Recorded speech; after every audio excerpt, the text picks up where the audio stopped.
don't think so. I think we're the one reporting here. It is broadcasting the Facebook though. I thought that they. She would have to do it. I don't have Facebook controls. Come on, what is she? Do we have that little paper with all the stuff on it? Yeah. Let me see one of those. Quick question. That doesn't have that. Yeah. Cheryl needs the officiatory chat. Where's Cheryl? She's over there. I'll bring this back in a minute. Can you have her come over here? Yes, being recorded locally on the computers.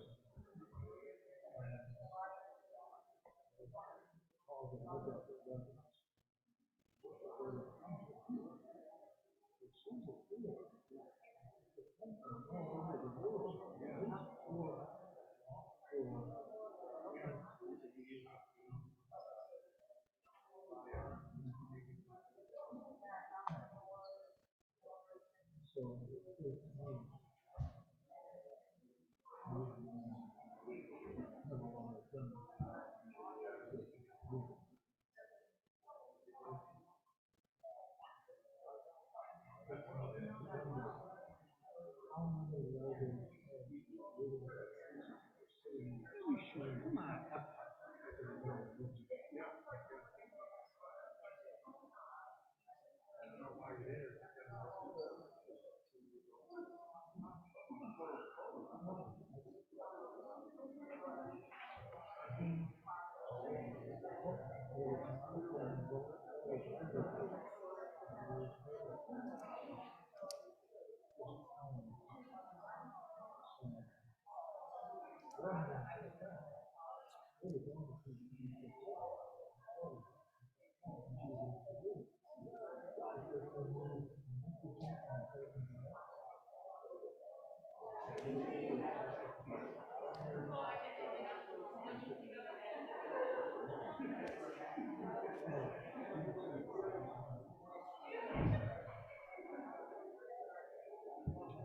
Give him the heads up.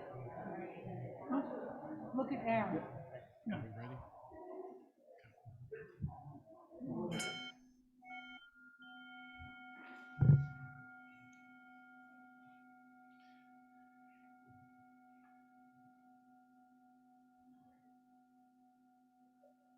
We now enter into a spirit of worship with our prelude in C major by J.S. Bach, played by our own music director and pianist, Matthew Johnson. You're also encouraged, if you desire, to come forward and light a candle of silent candle of joy or sorrow at this time.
Sammy.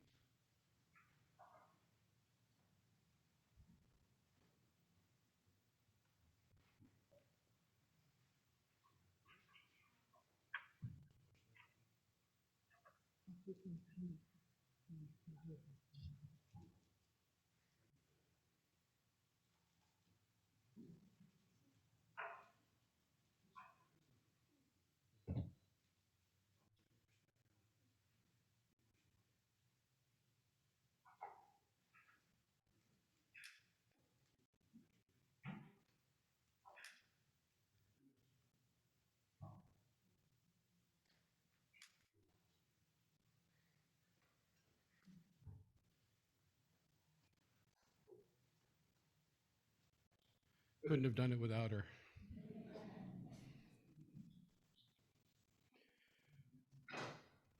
We gather in the reverence before the wonder of life, the wonder of this moment, the wonder of being together, so close yet so apart, each hidden in our own secret chamber, each listening, each trying to speak, yet none fully understanding nor fully understood. We gather in reverence before all intangible things that eyes see not, that ears nor ears can detect, that hands can never touch, that space cannot hold, that time cannot measure. We gather in reverence before the wonder of life.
Sammy, did the bear sing soprano or alto or tenor?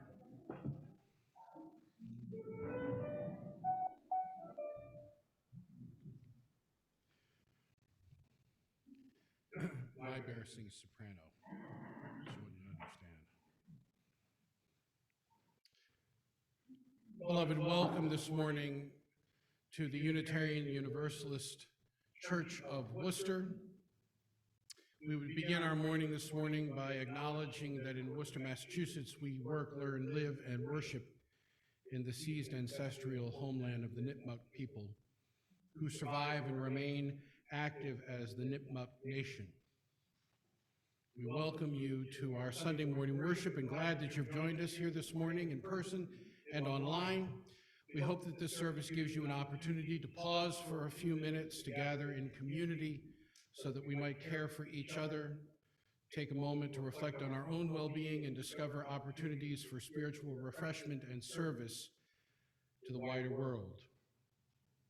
As an act of solidarity with our children and those among us who have not yet been able to be vaccinated, we invite all of you to wear your face masks that should be covering your nose and mouth and gently form to the contour of your nose and chin. If you do not have a face mask, please ask an usher who will provide one for you. Large print hymnals and orders of service are located in the foyer, as well as hearing enhancement devices and pew cushions for those who would find these helpful. Please see one of our ushers or greeters to help locating any of these items. For those of you joining us online this morning, for safety purposes and so that we might come to know you better as you are able, please list your name on your video feed. Please note that this service is being live streamed on Zoom and Facebook Live, as well as being recorded for future availability on the church YouTube channel and our website Worship Archive. Closed captioning is available for those on Facebook.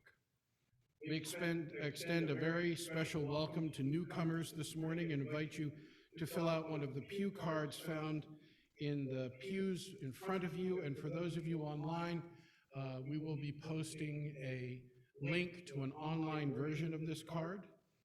You're welcome to drop your card in the offering plate or leave it in one of the boxes around the building before you leave for home today.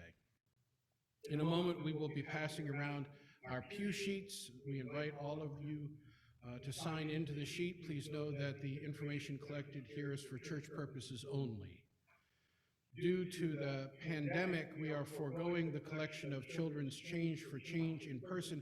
However, there is a basket next to the Joys and Sorrows candle for those who would like to contribute change to assist with the church emergency fund this morning.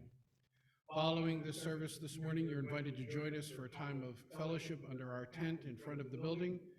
And once again, we thank you for joining us this morning. In addition, I want to point to our altar flowers this morning, this wonderful array that is in honor of the memory of Lenore Frank Maruzzi, who was known in this congregation by a number of nicknames. The most common one was Lore, and she was also known by her army buddies as Frankie. She died on January 21st, 2021, and the family was able to gather a day or two after her 100th birthday in the sanctuary here, as well as online, for an extraordinary celebration. I want to thank Matthew Johnson and Paul Maher for their assistance with that service yesterday, and the family wants to greet the congregation with the flowers that are with us this morning, and they have left some goodies for us for fellowship hour as well. Our opening words this morning are those of Kenneth Patton.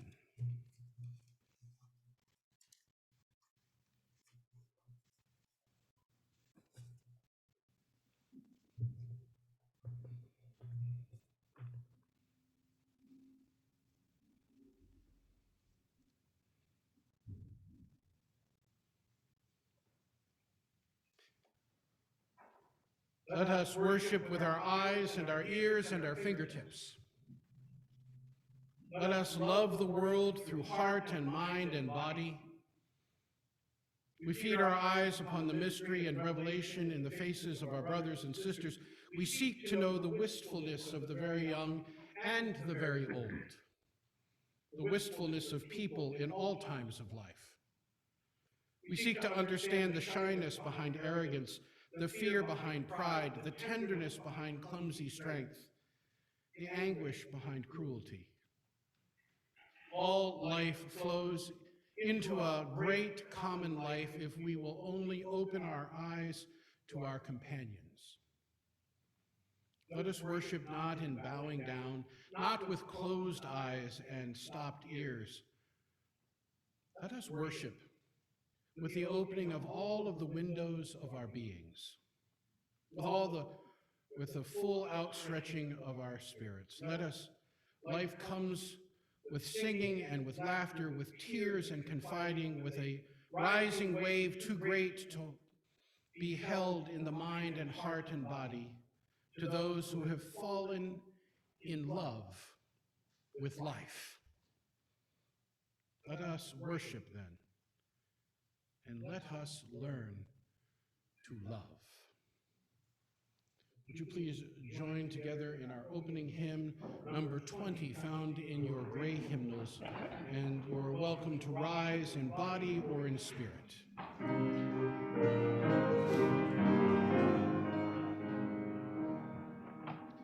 Be thou my vision, O God of my heart, not be all else to me, save that thou art. Thou my best thought, my day or my night, waking or sleeping, thy presence my light. Be thou my wisdom, and thou my true word, I ever with thee, and thou with me, Lord. Thou my soul shelter, my heart, raising me heavenward, O power of my pride.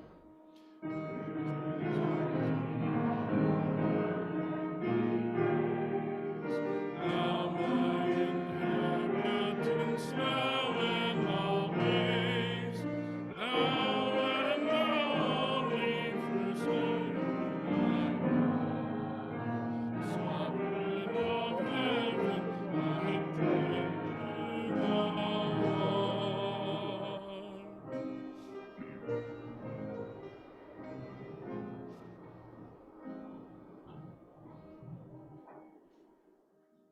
I think that our religious exploration folk are deeply ensconced right now with the children. I will say to you that next Sunday will be a moment of dedication for our religious exploration program. In the service and following the service, you are witness to the development of a wondrous free library that is being built and out front as you come in the front driveway of the church. This has been the love work of our children in the RE program, of Robin and the many leaders that have done it, but most, I think most especially, again, we benefit from the exquisite woodwork of Bart Hill, who continues to enliven us and to help to make us whole with his extraordinary talent. So I invite you to view that on your way out, and I hope you will join us next Sunday as we dedicate that space as one more measure of our commitment to multiculturalism, anti-racism, and anti-oppression work with a library that will be made available there for families in our community.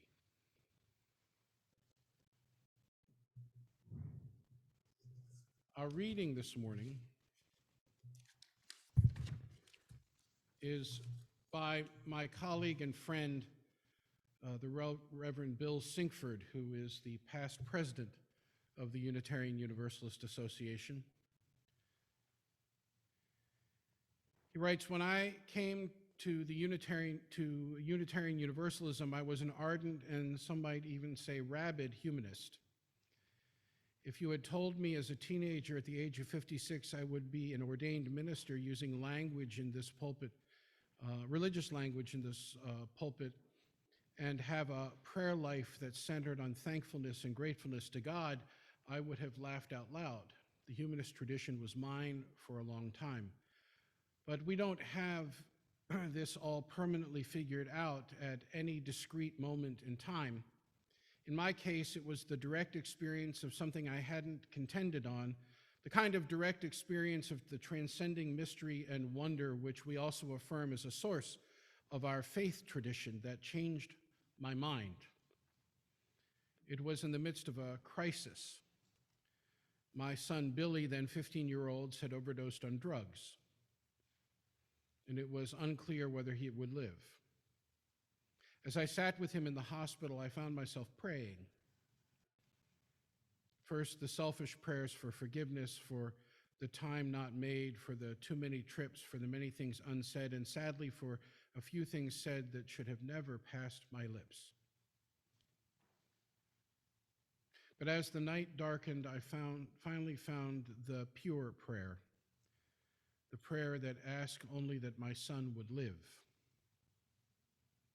And late in the evening, I felt the hands of a loving universe reach out to hold.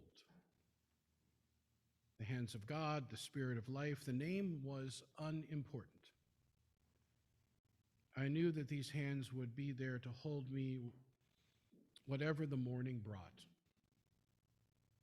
And I knew, though I cannot tell you how, that these hands were holding my son as well. I knew that I did not have to walk that path alone, that there is a love that has never broken faith with us and never will. My son survived, but the experience stayed with me. That is my experience and my vocabulary for that experience. But religious language doesn't have to mean God talk.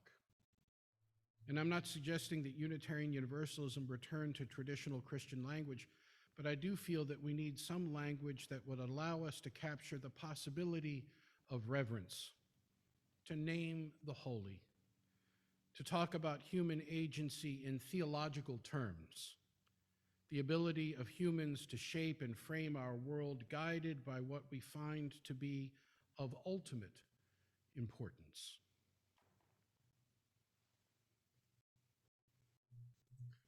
More on this later. I am delighted this morning to welcome Deborah Hall, the new executive director of the Ywca here in Worcester. I got to know Deborah as a part of the domestic violence working group at the Y when she came in another position, and she has now taken the helm, and she has graciously agreed to come this morning and speak with us for a few minutes about the ongoing work of the domestic violence programs at the Ywca, and in service to the fact that tomorrow morning at 8 a.m. we will have our annual daybreak breakfast in person and online at the Ywca. So please welcome Deborah Hall.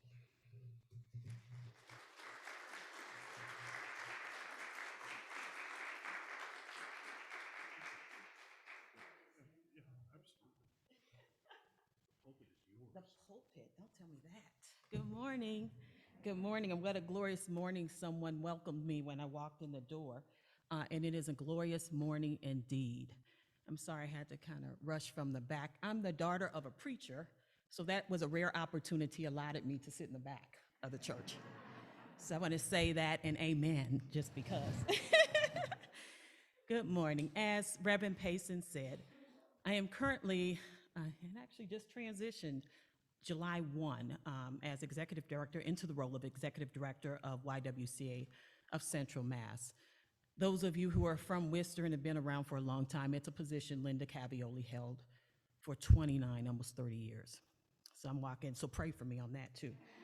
Walking into that, I said I'm not filling shoes because we don't wear the same size, but I'm carrying on the mission. So I'm looking forward to that. The last 19 months, what can I say? It's been a long 19 months, and particularly for survivors of domestic violence, right? So in the beginning of this pandemic, we got the messages to shelter in place, stay at home. It was the safest place to be. But some of us knew it was the most dangerous place for survivors of domestic violence to be. Initially, we saw a dip in the number of calls we received on our helpline, which made sense. People were sheltering in place with their abuser and couldn't call. They couldn't reach out. They couldn't get help. We continued to work nonstop, services uninterrupted, moving to Zoom, DoxyMe, all these virtual platforms that are a part of our everyday vocabulary now. We all know that PPE, all those good things. And I told, as people were interviewing me, Debbie, are you seeing an increase in violence? I said, well, we're not getting the referrals. Talk to me in a few months, and I'll let you know. Right now, they can't call us. Well, that few months has passed. The world has kind of opened up again, and we saw an immediate increase in the number of calls to our helpline. That jumped to, from this time last year, 98%, right? The percentages are important, but what's also important is the intensity of violence that survivors are experiencing. Like with any natural disaster, we'll see an increase in domestic violence incidents. That happens. It's not why people abuse, but it exacerbates a situation that's already volatile, right? But we started to see an unprecedented number of domestic violence-related homicides, suicides, right? We get those every year, but the close proximity of them. In Worcester alone, or in our catchment area last August, about 8 days apart, we saw 2 murder-suicides, domestic violence related. So we are here. We are getting the calls now. We are answering the call. Not only are these survivors experiencing an unprecedented level of violence, right, but our staff are suffering from post-traumatic stress disorder, right? Just being there, just hearing the stories. So this year's theme is one of thriving resilience, because that's what happens. People survive, we survive. But it's also one of taking time to say thank you to our frontline responders, right, and taking care of them. So that's what we'll be doing tomorrow morning at our annual daybreak breakfast. Domestic violence happens 365 days, 366 in a leap year, every day, right? We're allotted 1 month to shine a light on it. So I'm not gonna stay up here all day because this feels kind of good, actually. And maybe this is what my father wanted me to do, bless his heart. I don't know you all. If I was in the black church, I'm just saying we wouldn't be. I think, can I say that? I just want to say that we would not have started on time, but we will be praising the Lord. I want to say that. We probably would have still been singing a few songs, and I came on time. I came on time. It's true. It's true. But what a glorious day again, and thank you for having me. Thank you, Reverend Payson, who has been an active supporter, an ardent supporter of this mission, the YWCA, and serves on our Domestic Violence Awareness Committee and Domestic Violence Service Committee, which is 2 different things, at YWCA. So thank you very much for having me. I won't take up a lot of time. I want you to get going or wherever you need to be. Thank you so much.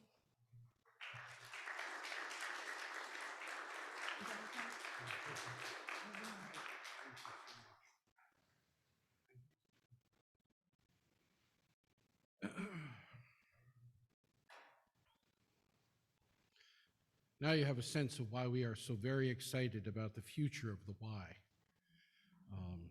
under the leadership of Deborah, and I hope that this is just the beginning of an ongoing conversation we will be able to have with her and with her staff on many issues related not just to domestic violence, but the YWCA is one of the forerunners and ardent workers for racial justice, anti-oppression work in our community, and knowing how much of our own effort is being offered in that direction, we would do well to continue to strengthen the ties that we have with the YW.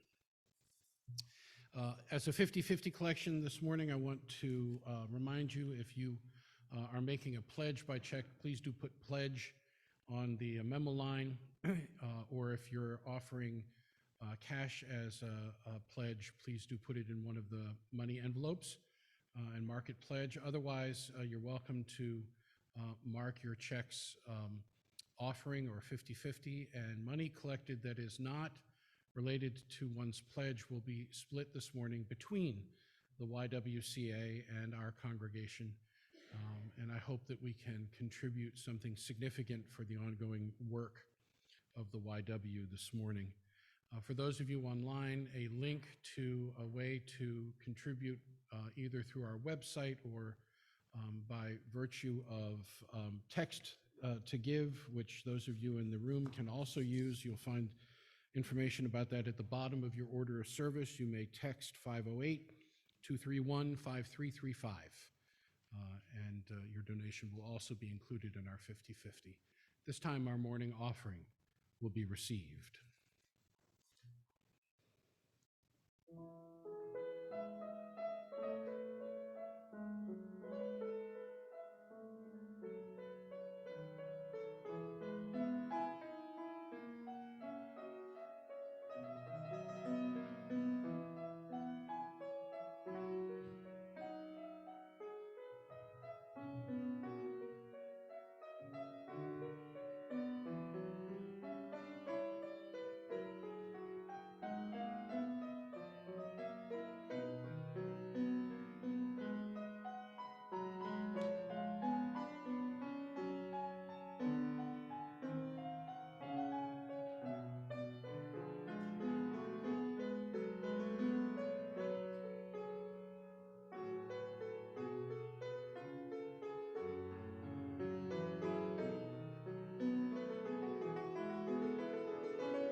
push.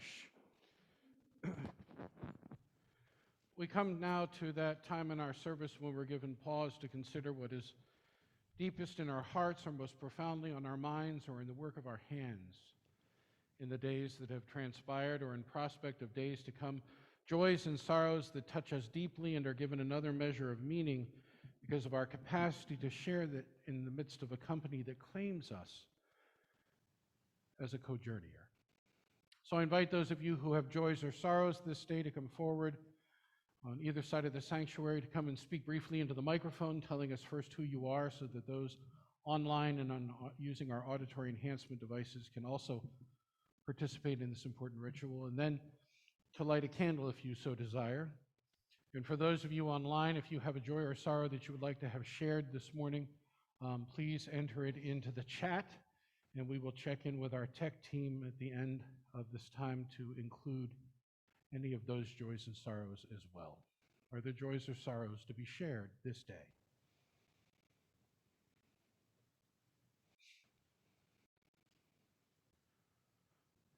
Yes, my favorite song. That's my first joy. I'm hoping my grandson is crying because whenever I sing to him that song, he cries.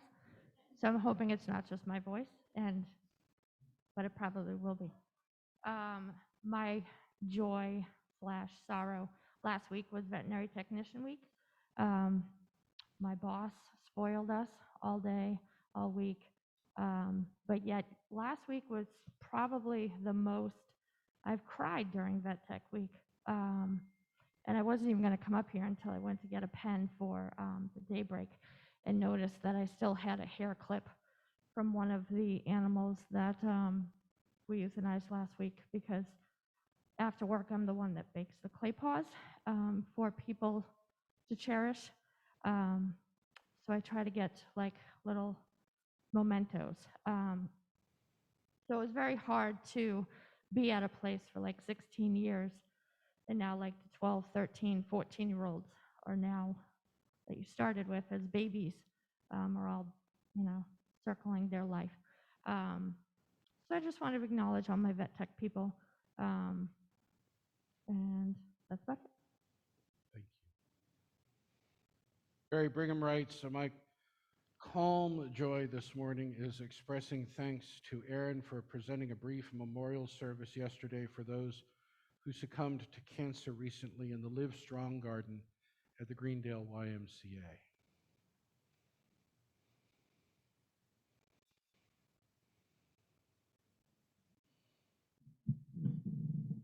Okay, so I want to make sure I'm speaking directly into the mic because I'm often one of the people on Zoom. So hopefully the people on Zoom can hear me. My name is Beth Posner-Waldron. And so I'm shamelessly kind of convert an announcement into a joy and a concern. So I've had the joy for the last, year and a half or so of becoming a voting rights activist. And I'm the Get Out the Vote lady. I was doing this with Ruth Silver last year. So my concern is that Worcester's having a municipal election. And what I've learned is that historically, minority people don't go out and vote for municipal elections, and even majority people don't go out and vote for municipal elections. So if you live in Worcester, please vote. I believe that early voting is going on beginning this week. And if you want to help get out the vote, District 1 and 5 for the council seats have contested seats, which means there's more than one person running. And I'm told that they have very definite, different views on how they want to represent the city of Worcester. So you don't have to know anything about the candidates. I don't know about the candidates. Whenever I make calls or do any get out the vote work, it's all about getting out there and voting and how do you do it. And I've got a flyer here if anyone wants to join me and others to go to Districts 1 and 5 next Saturday. We're going door knocking, which is going to be new for me, and would love to have you. It's being organized by the Worcester Interfaith Group as well as Mass Voter Table. There's going to be lunch and beverages, and I've got flyers. We've also put it in the message. We'll put it in the message again this week, and if you want to make phone calls like I did the other day, Mostly you just leave messages. You don't have to talk directly to a person, but if you do get a person to talk to, that's usually wonderful as well. So thank you for listening, and there's a lot of resources we'll put in the message as well if you want to know how you can vote early or on election day itself. Thank you.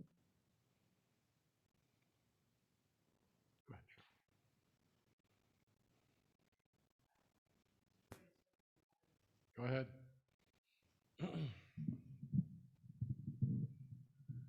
Now everyone on Facebook can see what it looks like, what their part looks like here.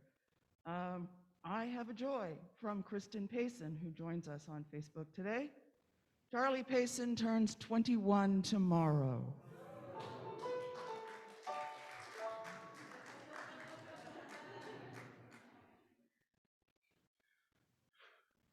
We made it. Are there joys and sorrows on on Zoom?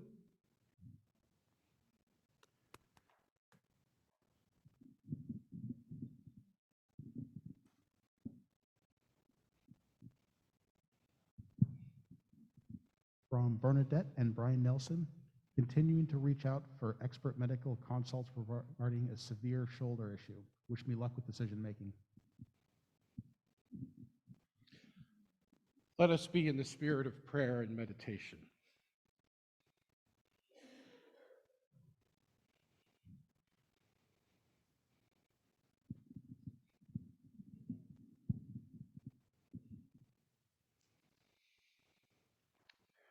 Spirit of life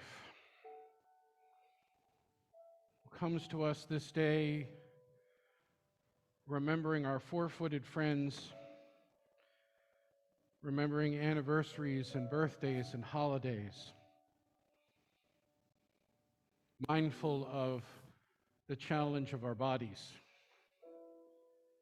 and celebrating lives well lived. We offer gratitude. And we seek that presence within us and each other that reminds us of the gift of our lives and the responsibility that we have to be in service to that life in our communities, in our families, in the world. We would be mindful this day of the privilege of that service. And we ask for healing for all of those here whose lives extend into moments of hurt, who are in the presence of violence. And we offer ourselves as a shield, as a companion, as resource in the effort to stop that which harms. Help us be mindful of that work as we continue in love and life. Amen. And blessed be.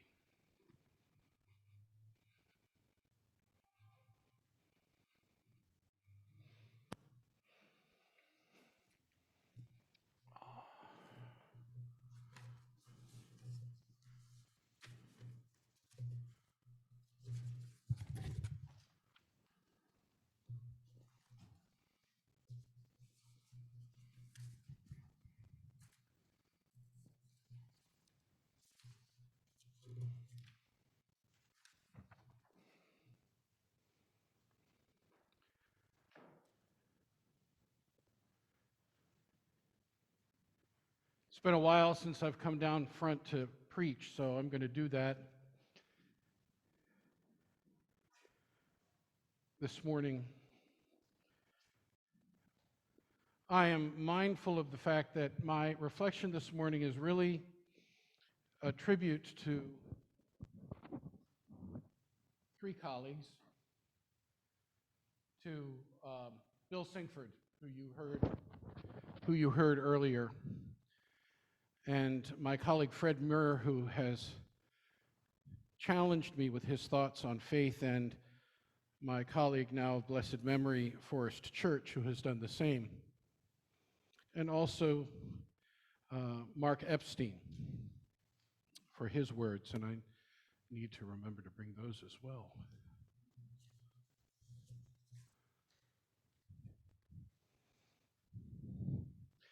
I want to start with an admission.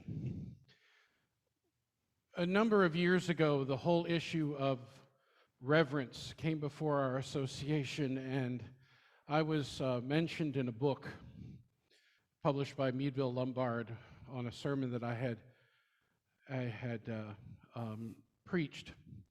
It was towards the beginning of my tenure here, and a number of people who were and are ardently humanist came forward with the publication of some of that material, and they were angry. And so was I, because it seemed that what was happening for some of the folks in that book, including what I initially thought about Bill Singford's remarks, which were different than the ones we heard this morning, was a castigation of humanism as an inadequate response to life's journey and to this sense of connection that we have, that it was immature in terms of faith. And so I wrote a sermon that was about hope. So that was really the language that stirred me. But when I went back to that material and discovered the reading that we heard this morning from Bill Singford, what I came to understand is that what was missing from so many of the early reflections on reverence was actually a narrative about why people had shifted, what made it personal as opposed to intellectual. That the whole debate over religious language was really not a debate over language at all. It was really a debate about people who felt like their life's experiences were honored in religious community and those who felt like their life experience was marginalized. And so going back to the material, I found Singford's remarks about his experience with his son. And in that moment when I read about what he went through, so many parts of my own life were illumined. I too have been that family member who was sitting beside the bedside of a loved one that we did not know would survive. Not because of a drug overdose, but because of severe physical illness. And there are those here who will recognize that experience for themselves. And that sense that one is not alone in that is also very palpable. In fact, the most important times in my life when I have experienced that have been times of transition from this life, where I have been privy to people who are talking out loud about those that surround them, surround all of us in that experience, but are not present physically.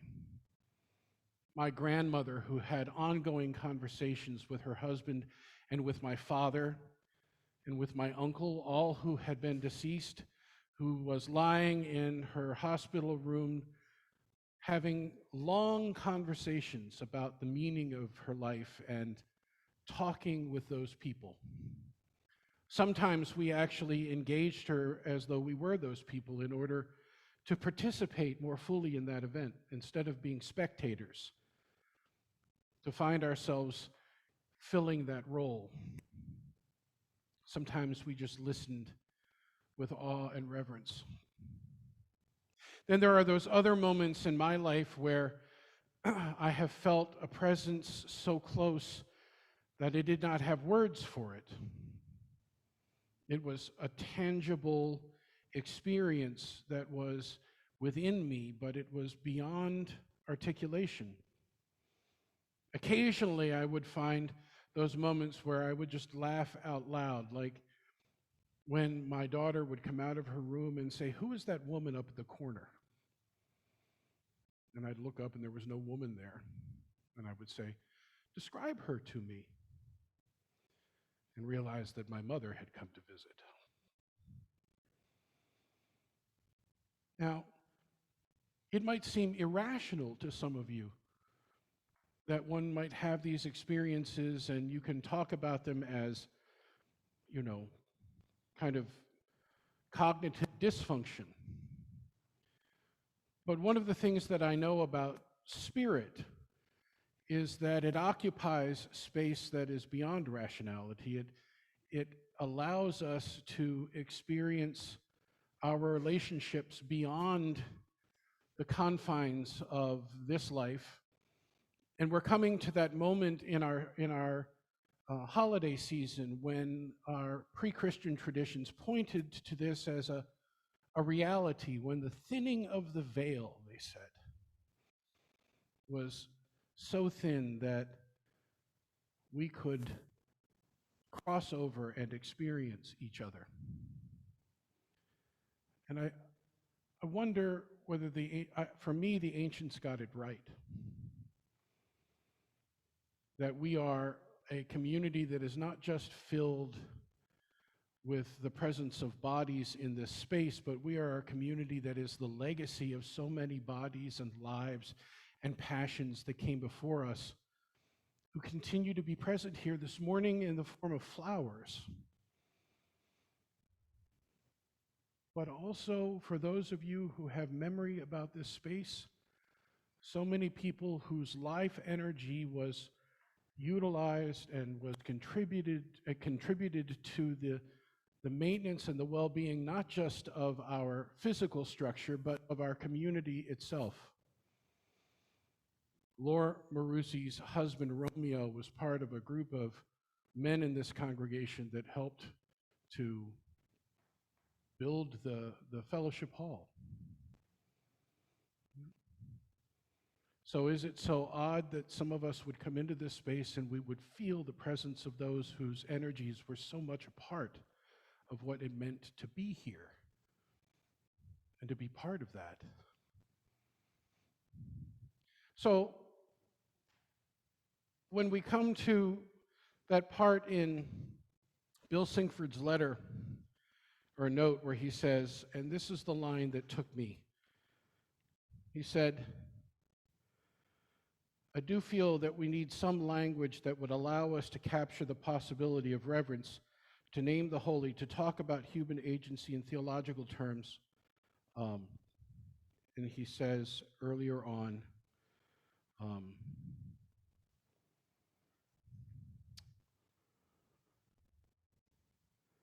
and I knew, though I cannot tell you how, that those hands were holding my son as well.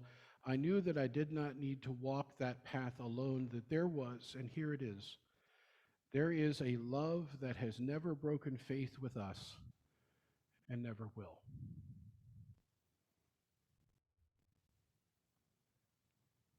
We talk about faith in a whole lot of different ways, and for most of us, the introduction to faith is faith in something that cannot be proven, but must be understood beyond rationality. Our scriptures are full of this form of faith. Fred Muir spends time talking about it. If you look at the scriptures, you'll find out that faith is to be blessed. It is, someone who has faith will never thirst. Someone who has faith is radiant, is delivered, will not be moved, will not be disappointed, will prosper, will be safe, is surrounded by loving kindness, is kept in perfect peace, living water flowing from, does not remain in darkness, and so forth and so on.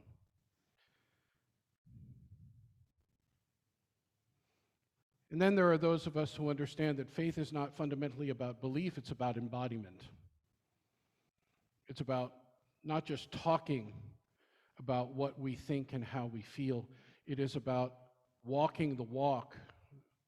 It is about energized to actually live out of that core sense of faith. And you hear this in the book of James, the letter of James.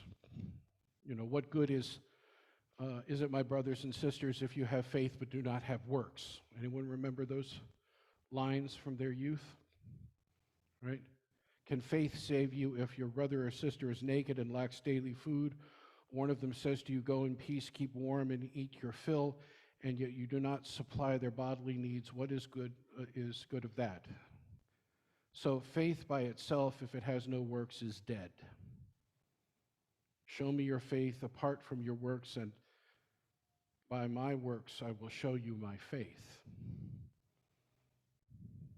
A really, really important sentiment, especially on a Sunday when we honor the work of those in our community that continue to respond and strive to change the reality of domestic violence. So many of our faith traditions have been about peace and talking about the necessity for peace and building peace in ourselves and each other, and yet not willing to put their energy into responding to the reality that not all is peaceful, that we are required by our beliefs to step into those situations, to risk the possibility where we might actually offend someone by speaking truth to power and representing peace in violent experiences and helping those who have been harmed understand what Bill Singford understood, which is that you're not alone. What Bill doesn't talk about in his reading when he talks about the hands that surrounded him is that he was in a situation where he was also surrounded by an extraordinary number of medical people and family and friends. This experience in the quiet moments of the night were those experiences that also were the product of having had people surround him. That the Spirit, it does not just come alone in the darkness, but it exudes out of every opportunity we have to be in service to each other. And that in and of itself is faith, right? The idea that we will not be abandoned and we will not abandon each other, to have trust in that. And it is, in many cases, for those who have experienced domestic violence, the absence of that trust because they've never had it. They've never been able to trust parents, they've not been able to trust partners. And it's an odd thing to come into community where one is invited to trust. And so faith has more to do with our ability to sustain relationship through that experience where we may not trust each other and remain steadfast to the vision that we are all held in a love that will not abandon us. And for me, that's the really important thing about faith, is to be held in that way so that we might be able to do the good work that we talk about in the world. In his commentary on faith, Murr quotes Alan Jones, who says, "Faith is the willingness to have one's story tested by a larger narrative that one takes on trust." Faith is the willingness to have one's story tested by a larger narrative that one takes on trust.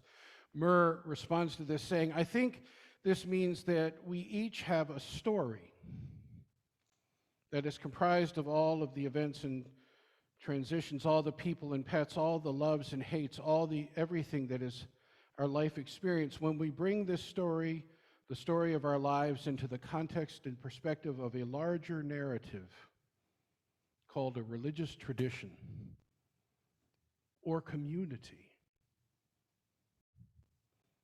we let that tradition speak to us and see if it fits, if it makes order of our story, if it gives our story roots and wings, stability and ecstasy, explanation and spirit, sense and mystery."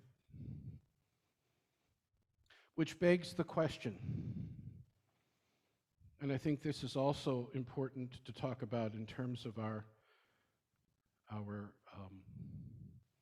50/50 collection today. It's really important for communities that our faith communities to continue to reflect on whose stories are welcome among us. Is this a safe place? Are we a safe people for people to be able to tell the story of the integrity of their experience?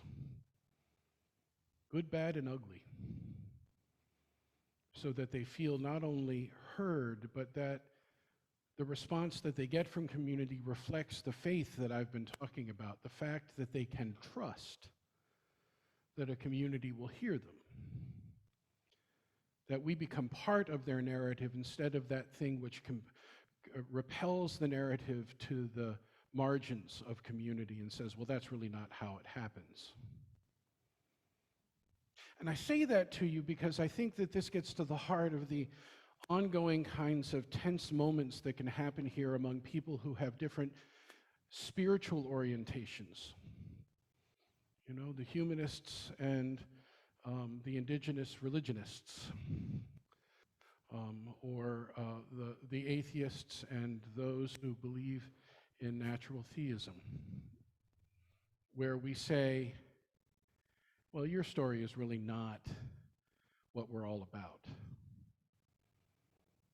And yet, when we say that, what are we saying about people's ability to find their place among us?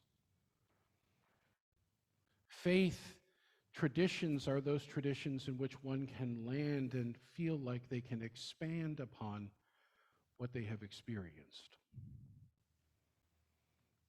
And in our own lives, doesn't this happen way too often?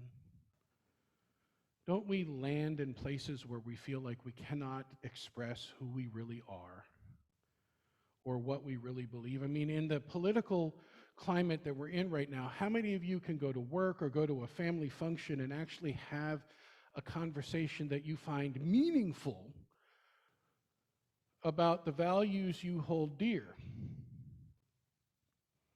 without feeling initially just simply judged, if not completely marginalized, because people do not have the same sentiment? And perhaps that's really what we are about as a community, is figuring out ways to transcend those moments of our own discomfort and welcome people into our midst who can truly express themselves and tell us what their lives have been about. And here's the challenge. We're really good at talking about what we value as thought. What we are not so good at doing, both in places like this and in the community at large, and dare I say the world, is actually being able to tell our narrative. Because none of the things we think are outside of the context of what we have experienced. So instead of the question, do you believe in God, which is really where all those faith conversations begin, don't they? Maybe the more important question is, in your life, what has compelled your belief? What has helped to ground you in what you hold most dear? What of your ultimate concern is a product of what's happened to you? And then have the ability to shut the hell up and listen deeply. Not to find out what you agree with and don't agree with, but to actually be awed by that experience. To be moved because someone had had this. If I had been able to read Sinkford's experience before I wrote the sermon so many years ago, the sermon would have been very different. Because it was no longer a theological head exercise. It was responding to a human being's desire to tell us what was of ultimate importance and what gave them strength in that moment. And I have no argument with that.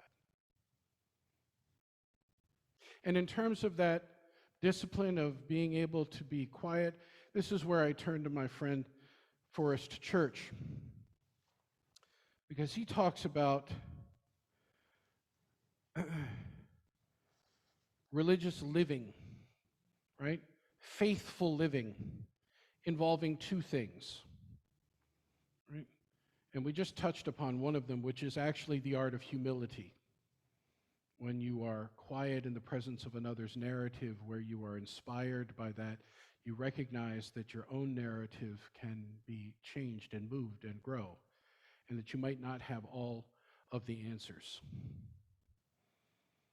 He writes, the two keys to religious living are humility and openness. Some people will take a look at how little they can finally know and either give up or make a leap of faith. A leap of faith that answers all those unanswerable questions so they don't have to think anymore. Other people will sense the dangers of openness and batten themselves down. By the way, I think that that's exactly what we're in as a culture right now, is battening down. Because of the threat that we have all experienced, right? It's a normative human response to threat to batten down. And we all do it in our own way. Not just those who we disagree with. We all do it. And then he says this, but if you work the two principles together, remaining humble about how little we possibly can know, while remaining open to how the sky is the limit in terms of our growth, there is a dynamic to life that is wondrous. He says this, I say to my congregation, if you believe in God, the best thing you can do for yourself is to suspend your belief for a while, because undoubtedly your God is too small and you must grow beyond your God. On the other hand, if you don't believe in God, your very disbelief is a stumbling block. Kick it away and place your faith in something more ennobling than disbelief. Take a flyer, expand your purview, take a leap of faith. I think that's fascinating. That part of what it means to grow spiritually and religiously is actually to challenge your dominant perspective, which has everything to do with that moment when you're encountering someone whose narrative may be substantively different from yours, to get out of the reactive mindset of, I need to challenge this, and actually I need to learn how not to batten down even more, which is what that challenge is all about.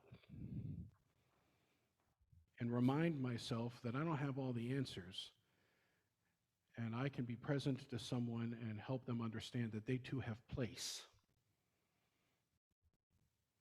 That, to me, is the essence of having faith.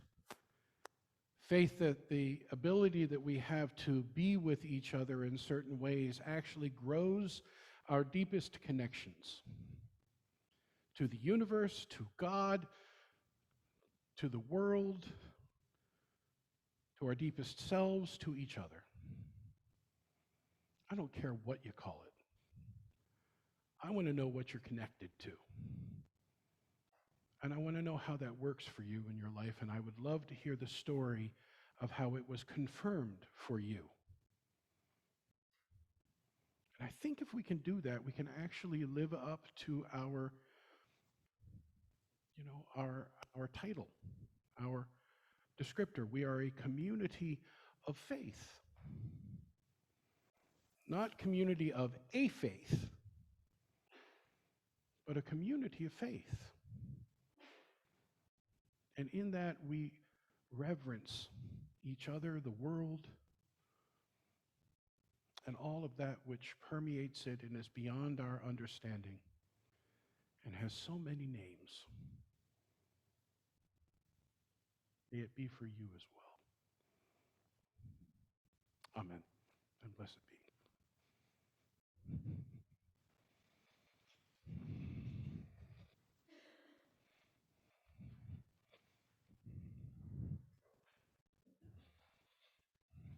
Would you please join together in our litany number 569 in your gray hymnal?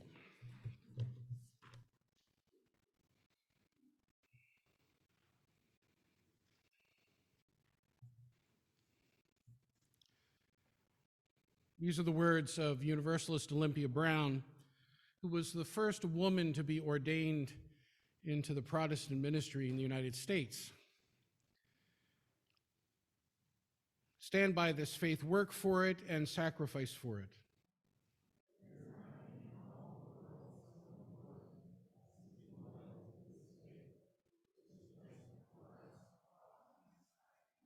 Which has comforted us in sorrow, strengthened us for noble duty, and made the world beautiful.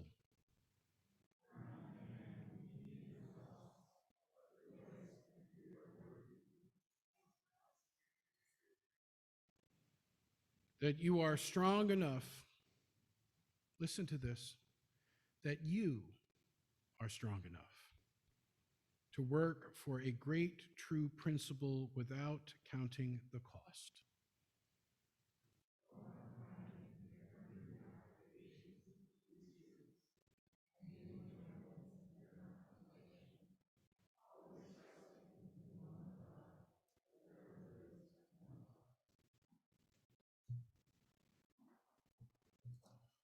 Would you please join in our closing hymn found in our teal hymnal, number 1043. 43.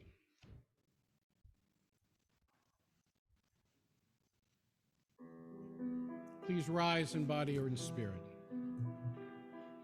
O heed, od sedetet, od sedetet, od beke, od beke, od aldash, od aldash, od isten, od isten, od zutzig nichen.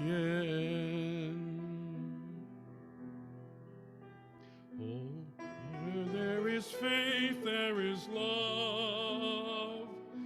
Where there is love, there is peace. Where there is peace, there is blessing. Where there is blessing, there is God. Where there is God, there is no need. Oh, there is faith, there is love. Where there is love, there is peace. Where there is peace, there is blessing. Where there is blessing, there is God. Where there is God, there is no need.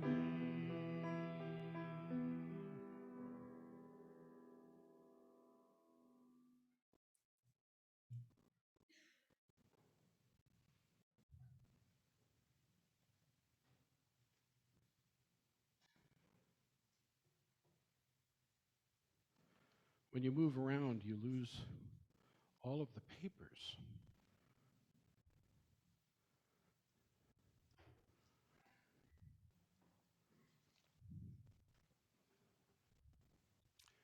Emil Gudmundsson. And now may we have faith in life to do wise planting, that the generations to come may reap even more abundantly than we. May we be bold in bringing to fruition the golden dreams of human kinship and justice. This we ask, that the fields of promise become fields of reality. Amen. And blessed be.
Once again, beloved, our worship is ended, but our service continues. Next, with an opportunity for refreshment and conversation, and then very quickly, our congregational meeting.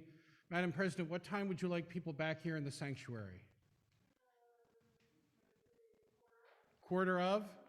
Give yourself 25 minutes to enjoy coffee and each other, and then come back, and we will take up the business of the church. Those of you who are online at this time, you're welcome to remain online for the congregational meeting, and we will be Zooming it as well.